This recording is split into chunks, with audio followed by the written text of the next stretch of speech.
slightly concerning if you're Ukrainian or a international backer of Ukraine to hear the US Special Envoy for Russia repeating some of those claims in various interviews and places recently. I think the Russians are short, obviously, of a lot of those big objectives. They haven't toppled the government. They didn't take Kyiv.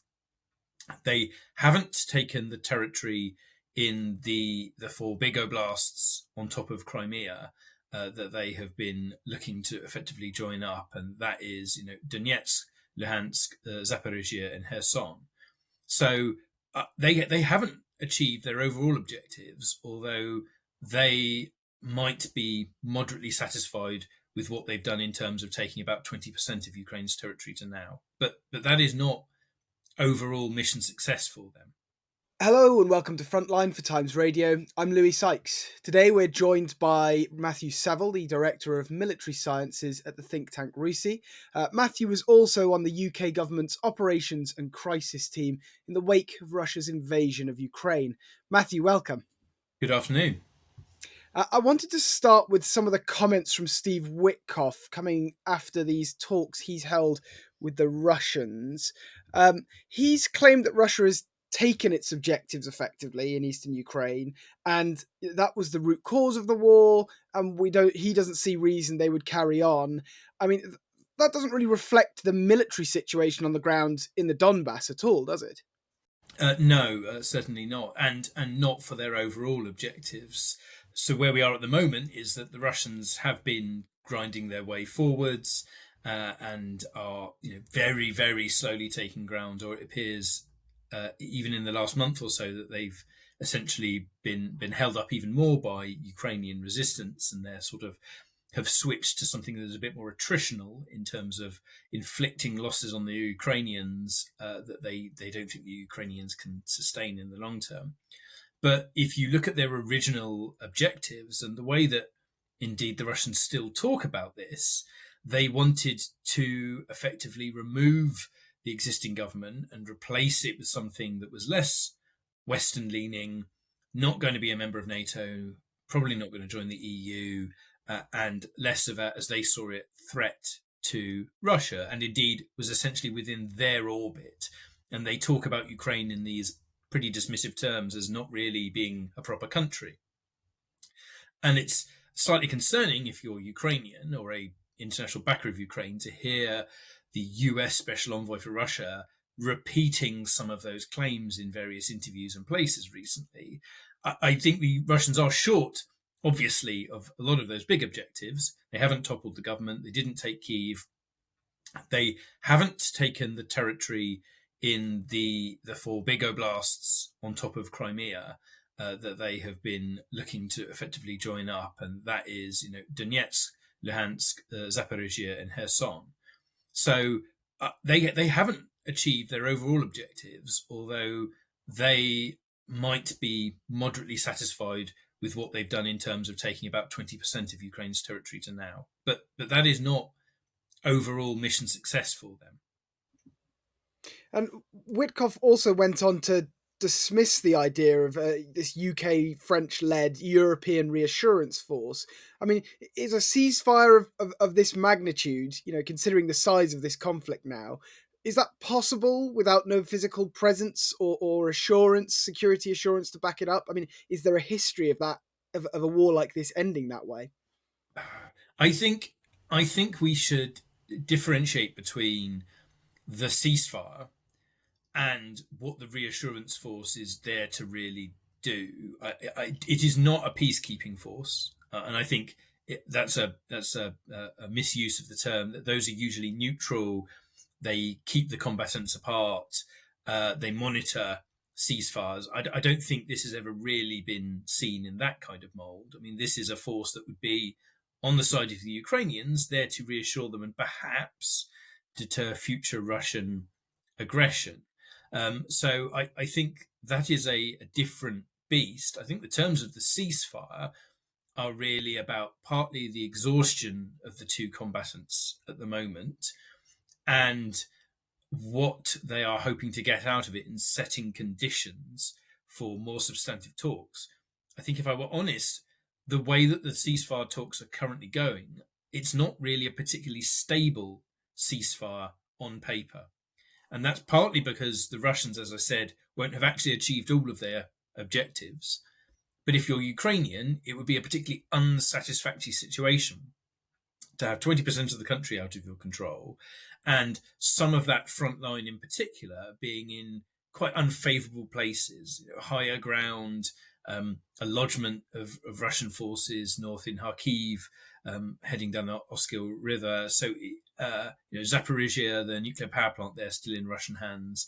So, if the US is attempting to freeze the conflict, or as it claims, prevent any return to future fighting, there's still quite a lot to do to actually create a compromise that is satisfactory to both parties. I mean, it's definitely not in Ukraine's favour at the moment.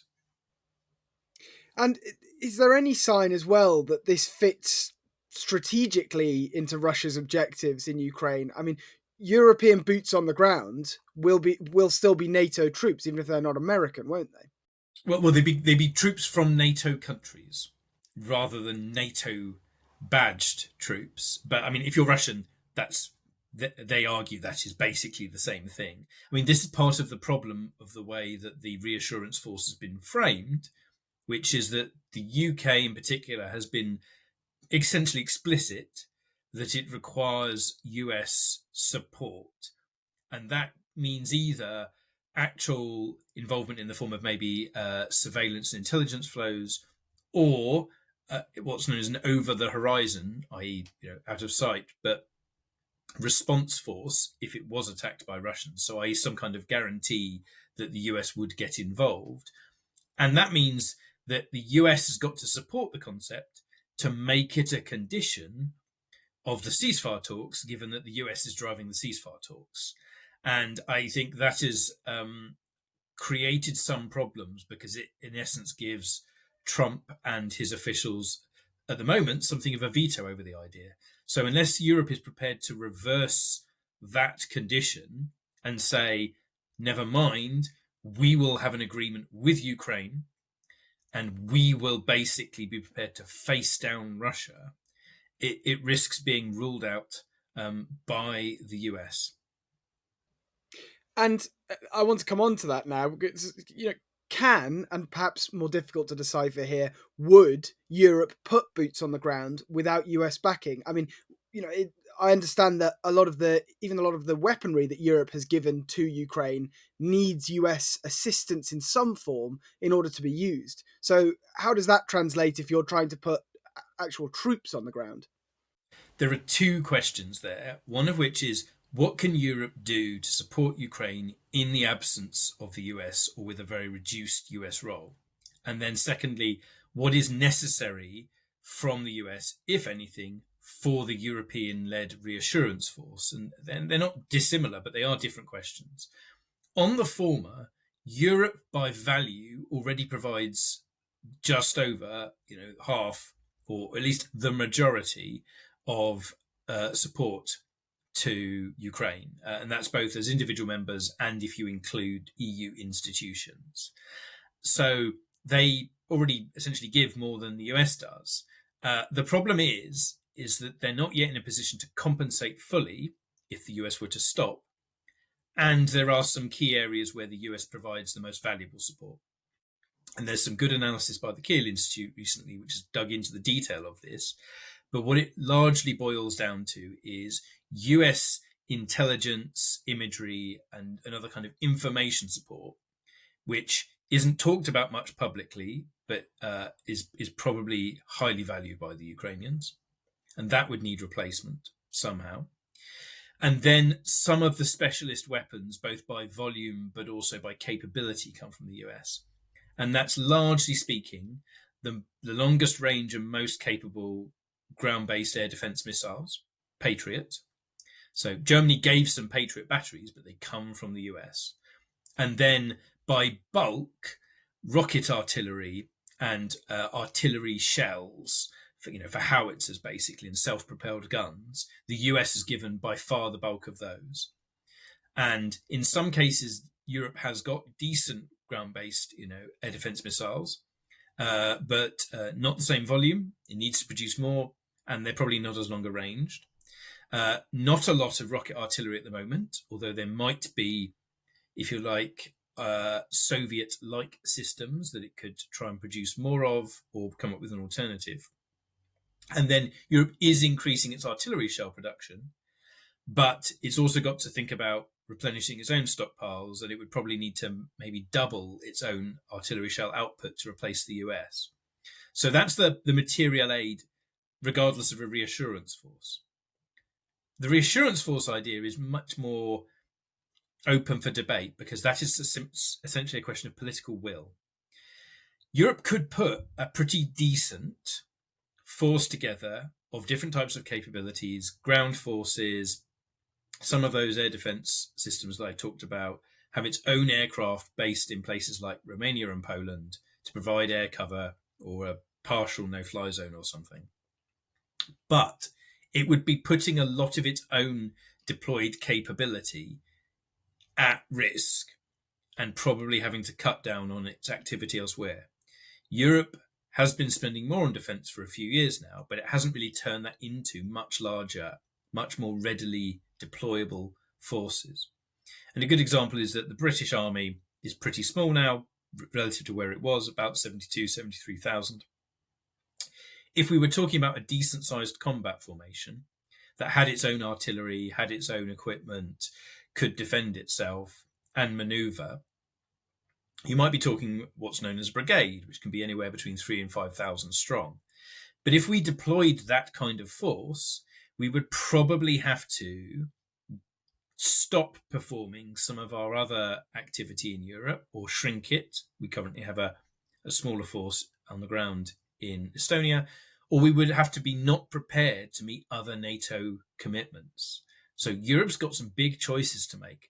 And this all depends on what the reassurance force is meant to do and what it's supposed to look like. And there's an air element or perhaps a maritime element as well. So that's a slightly long and rambling answer. But the answer on the could it put a force in is it really depends. Is it prepared to take risks that it judges are acceptable? And on that, I mean, Steve Witkoff's comments are likely to strengthen this feeling in Europe that the US is not going to continue to be this pretty solid deterrent to Russia in Europe and in around the world more widely. I mean, does Europe currently have the deterrence power to fill that void to some extent, or to stop further possible Russian aggression if a ceasefire collapses, if more disputes over territory come up elsewhere outside of Ukraine? Do they have that power now? And if not, do we know when they would have that power? There's been some slightly mixed messaging from the US on this. I would say, first of all, it's a consistent theme of US presidents for the past 15 years that Europe needs to do more in its own defence, but it did suit the US to have Europe slightly dependent on it. And the way that NATO has been set up has actually had a fairly high degree of dependency on certain US capabilities. And again, that's intelligence and some of it's the combat air power. The big advantage that NATO as an institution or as a set of forces has over Russia is air power that's both capable in the air and capable of attacking Russian forces on the ground and Russian air defences on the ground. Europe, on paper, still has, I think it's 1.5 or more million personnel under arms. It still has in defense spending terms probably 4 times the defense budget that the Russians have, even after they've massively ramped up theirs to sort of 6 or 7% of their GDP. I think there's a couple of problems in there, though. First, Russian purchasing power probably exceeds that of Europe because the stuff that they buy is largely speaking cheaper. But it means that Europe is still in a roughly similar position. The big issue is partly readiness, partly many different types of equipment, and then a couple of key gaps. And those gaps are that Europe has obviously a much smaller nuclear element to its forces to help provide that additional deterrent value set against Russia. It doesn't have the large number of air-to-ground missiles that you would use to basically destroy Russian air defences and then attack their ground forces. And the same is true in terms of gaps in airborne electronic warfare, electronic attack capability. This is all in a relatively small number of US aircraft, both US Air Force and US Navy aircraft. And those are built into all of the NATO planning because basically they blind the Russian forces in a war. We attack them, and that's how Europe offsets Russia's vast ground force, basically. Europe now needs to be thinking, okay, how do we fill those gaps?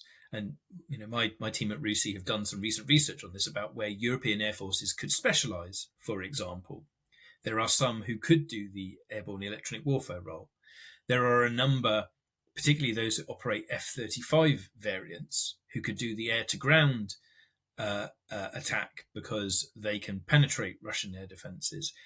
In a year or two, we might have 400 F-35s being flown by European air forces across Europe. That is not a inconsiderable capability. And set aside the notion of, do those air forces still want to be operating a US procured jet? Europe is building up capabilities in certain areas. It's just that it's doing so from what feels like a bit of a standing start. And on that standing start, I mean, have you ever given much credence to this idea that you do sometimes hear floated of Ukraine being this kind of European manpower army that Europe is missing as a deterrent? No, but Ukraine is. Ukraine is doing two things. It is providing intellectual and real world weight to the development of tactics and weapons and technology. And it is holding up, distracting, tying down, whatever you want to call it, a large proportion of the Russian armed forces. Now, that's overwhelmingly land forces. So we must remember that in spite of all of this, the Russian Air Force, the VKS, has suffered relatively few casualties and has the ability to operate in lots of places, but it's under pressure. The Russian Navy outside the Black Sea Fleet is still active, and Russian strategic missile forces and their nuclear forces are all essentially intact. So what we really mean is the Russian army has been sucked in large part to this fight. And that is the bit that needs to reconstitute. But Ukraine is the front line, literally and metaphorically, in the struggle against Russian aggression. It's worth noting that other European militaries are increasing the sizes of their armies. Poland now has a quite large army that has been increasingly re-equipped with armour and artillery, bought from both the US and South Korea, actually. Turkish armed forces are very large by comparison to most Europeans. It's interesting that the French actually have reasonably sized armed forces for their defence budget. There are a number of others, the UK, Germany amongst them, who need to think about how they get more combat power out of their investment. The Germans spend more than us now on defence, and yet they have struggled to turn that into a full range of deployable forces. And the UK is going to be facing up to how that question is answered as part of the Strategic Defence Review that's coming up. Well, I'd like to come back now to focus more on Ukraine and these talks over a potential ceasefire. Steve Witkoff, in the interview he gave to Tucker Carlson just yesterday, is hailing the energy and civilian infrastructure ceasefire in Ukraine, although the terms of that aren't quite agreed yet, as a success. But it hasn't actually come into effect yet, has it? No, as far as I can tell, none of the terms of these ceasefires have come into effect, and they're talking today, I think, in the US about soon finding at least a partial ceasefire. The talks are about to restart with the Russians in Saudi Arabia. I think there's a degree of trying to read between the lines here because the US has taken the decision to not antagonize Russia in public. And that's reasonably understandable. It's not it's probably not comfortable, because the Ukrainians would feel that they got a pretty raw deal in terms of public messaging from the US, being obviously Zelensky found himself in an argument in the Oval Office. And then General Kellogg, who's the Ukraine envoy, likened Ukraine to a mule that needed to be hit with a 2x4 in order to sort of get it to behave, which is somewhat patronizing and belittling language for a country that was essentially a partner. But you understand why the US is saying, well, we want to handle Russia differently because it's essentially the other party. The problem is, even taking that into account, some of what Witkoff has been saying and some of what the US position has been feels pretty lenient on the Russians. So the Ukrainians were coerced into accepting an unconditional ceasefire. The Russians are now quibbling over that. Putin basically rejected it when he made his response, whatever it was, just over a week ago. And yet, there has been no commensurate pressure yet on Russia. The US is talking about more sanctions. They're talking about making life more difficult for Russia. But this looks, for all the world, like the Russian approach to slow things down, tangle people up in minutiae, perhaps get certain people to start reflecting their position on issues like Crimea, but actually the viability of Ukraine as a state. And all the while, they are bleeding out Ukrainians and seeking to eke out small advantage. That's not made a huge difference inside Ukraine, but the big thing that has happened is that the Kursk salient has almost entirely been eliminated now. And that has drastically reduced its value as a bargaining chip, I think, which was always a little bit dubious. And even though there's been a new kind of incursion or raid into Belgorod by the Ukrainians in the past week, I think playing for time means that the Russians are trying to see where they can get additional jabs in on the battlefield. And so there's no sign in this kind of almost rush to retake Kursk or anything out of these talks that suggests yet that wider 30-day complete ceasefire is really in the works yet. I think there's no sign that it's about to be imminently implemented, but we have been surprised on this before. I think the bit that's happening in the background that is important for the Ukrainians is that they are still able to carry out these deep strikes using, largely speaking, their own drones and possibly cruise missiles, some of which might be the benefit of international investment, but have been domestically produced and can strike not only to Moscow, but way, way to the north. We've seen strikes taking place over 1,000 kilometers. They've just hit Engels Air Base again, which I think is just over 600 kilometers from the border. That's a big bomber base where they fly the Russians, that is, fly their large Blackjack and Bear bombers for. Those are both nuclear capable, but they launch a lot of the cruise missiles and long range strikes.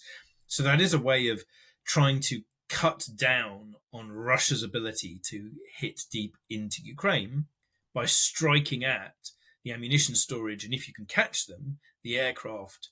And Ukraine's ability to ramp up those attacks, launch more drones, possibly even further, is there perhaps not, it's not really an ace in the hole, but it is something that they can keep going and perhaps intensify as a means of reciprocating some of this Russian pressure closer to Kyiv, other cities, and the front line. And is it pressure like that is at least going to make the Russians think twice about outright rejecting any further ceasefire proposals? I think there's a genuine question of whether or not that changes strategic decision making, i.e., the point at which the Russians and Putin call it quits for now.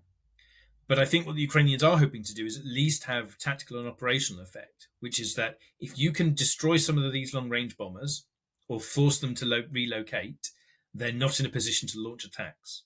If you can destroy ammunition storage, where some of these cruise missiles, KH-101s, those sorts of things, are stored, you put the pressure back on Russian defense industry to produce more. And Russian defense industry, that's one of the successes, has been their ability to slowly over time increase their cruise and ballistic missile production over the past couple of years. And at least taking those off the table or reducing the stockpiles helps relieve pressure. I'm not sure if it is yet painful enough to force the Russians to decide to call it quits in terms of this phase of the campaign. The bit where that might come into play is if Ukrainians can continue to hit Russian energy production, not only fuel that goes to their armed forces, but that which generates revenue that they use to keep going. The issue there is that you need to do a lot of damage over a long period of time to cause a sustained effect. And Russia prides itself on basically taking grievous punishment before actually, it would say, feeling it. So it's difficult to know when that really changes Russian top level decision making. And there's also discussion of a Black Sea ceasefire. I mean, just today, Kremlin spokesman Dmitry Peskov floated the idea of possibly even resuming the Black Sea grain deal. I mean, is there actually any fighting ongoing in the Black Sea? Well, some of the Black Sea fleet is used to launch these long range attacks on Ukrainian cities and civilian areas. That includes Odessa in particular. The Ukrainians would argue that they have successfully managed to reopen the ability for their ships to get out because they forced the Black Sea Fleet back from Sevastopol all the way back towards some of its other basing, including Novorossiysk, and then they attacked Novorossiysk for good measure. But it does help if you can neutralize the Black Sea entirely as effectively an arena for war. There's a big question there about future demining of the Black Sea, because I think both sides have mined extensively, and that will need to be addressed. And there might be a role there in a future reassurance force for, say, the UK or other countries. So I'm not saying that the Black Sea isn't a relevant arena, but I think that's about complementing what would be happening on the land and in the air over Ukraine itself. And undoubtedly, the fighting in Ukraine shows no signs of immediately stopping. But fighting has slowed in the east a bit, hasn't it, as things refocus to this Kursk battlefront? I'm not sure if that is about the focus shifting, because the evidence is that relatively few Russian forces were redirected. And indeed, a retrospective analysis might suggest that the Ukrainians used up their reserves more significantly than the Russians did in launching the Kursk operation. What does seem to have happened is there was a bit of weather that played a role in terms of Russian advances slowing. They continue to take very high levels of casualties.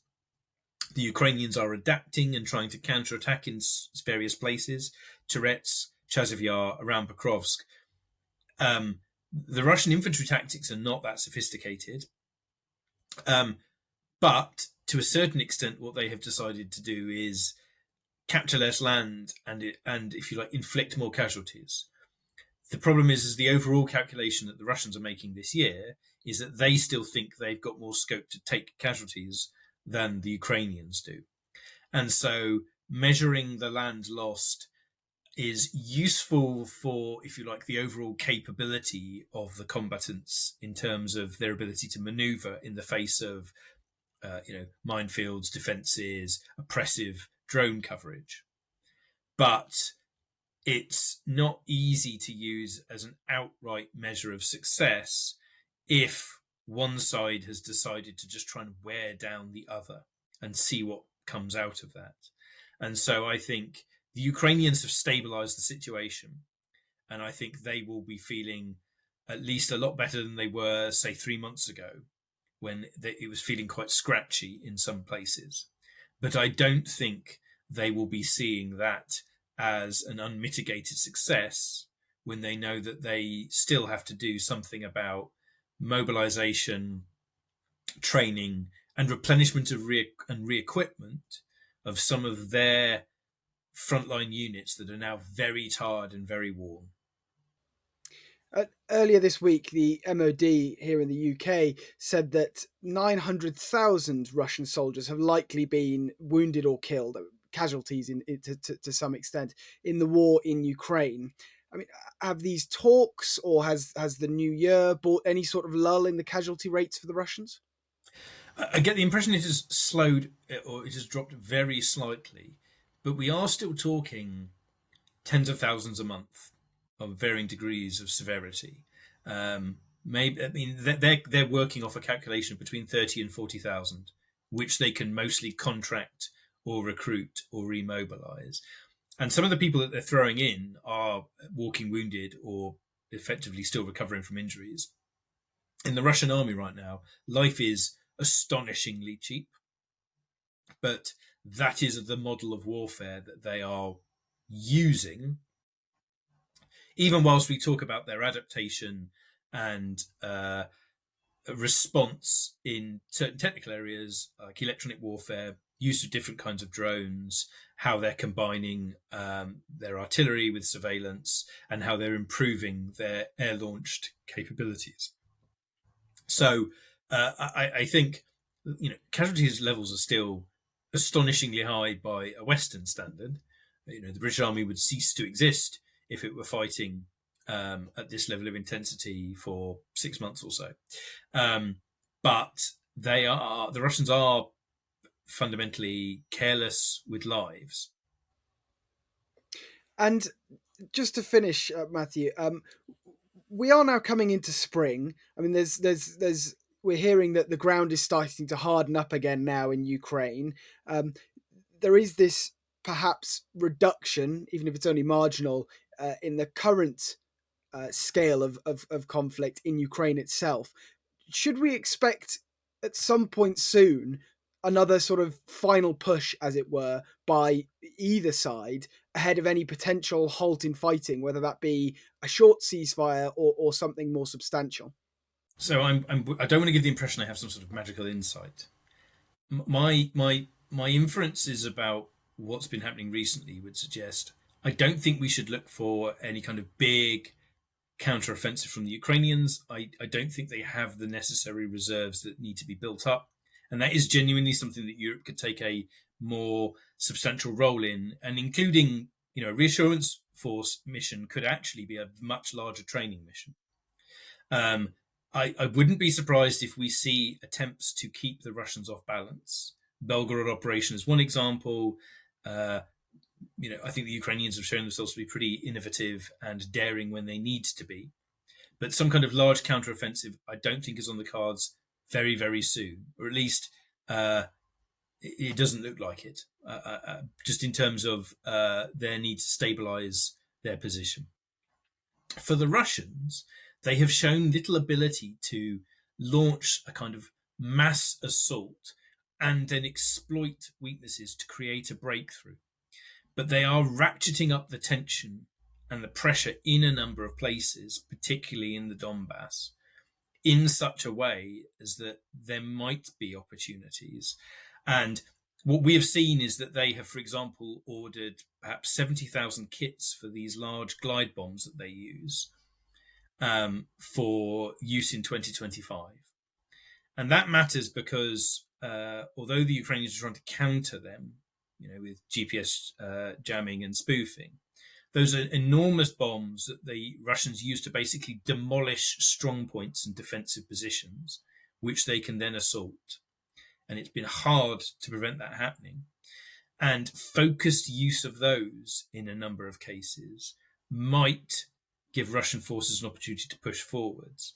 And then the Ukrainians might be faced with decisions about whether or not, if they're facing unfavorable ground, Russians on high ground, them on low ground, in range of lots of Russian artillery, a larger withdrawal in good order, but to pull back to more defensible positions.